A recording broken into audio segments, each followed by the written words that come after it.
They will use that for territory defense, for mate calling, all sorts of different things. And so that is a specific vocalization. So every species of owl does have a specific vocalization to them. And so you can actually, even without seeing an owl, identify it based on the sounds that it's making.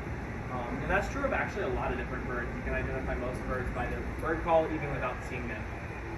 So Chloe is a rescue. She is from Florida originally, and when she was there, she lived in a park in a little town called Christmas Town.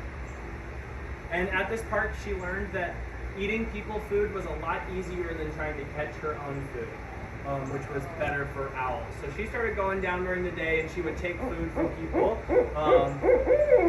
And as you can guess, that is not very good for the owl nor for the people involved. So she is a bird of prey. I mean, she has nice big talons on her feet that help her catch her prey.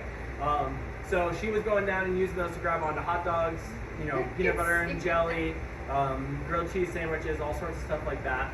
And not only is that dangerous for her, because that's not what owls are supposed to be eating, but it's also dangerous for the people. So Parks and Wildlife in Florida was able to collect her, and they got her to a rehabber who was able to teach her how to eat owl food again. So she was eating mice and things like that. And then because she was so dependent on people for food, and that she posed a risk to herself and to other people, if she went back out into the environment, they started looking for a forever home with humans for her. And she was able to come here to Seaworld San Antonio. So she is a great ambassador.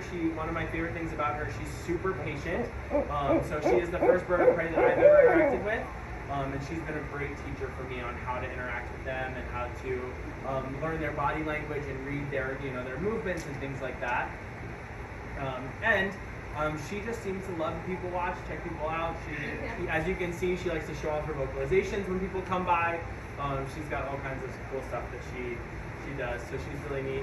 She's fully flighted, and she does hunt on her own. So we used to have her in another habitat down kind of behind this building right here, and she would catch all kinds of stuff overnight. We'd find, carcasses of various things in her habitat in the next morning. So she can hunt on her own, and she does fly around this habitat all over the place. But she does need to be with people for the rest of her life. She is about 16 years old, we think. But again, because she was born out in the wild, we don't know exactly what that hatch date was. So. Does she have something wrong with her one eye? So she does have a cataract in that one eye. 16 is pretty old for an owl. It's getting up there in age. So just normal eye deterioration, just like some people have as they get older. So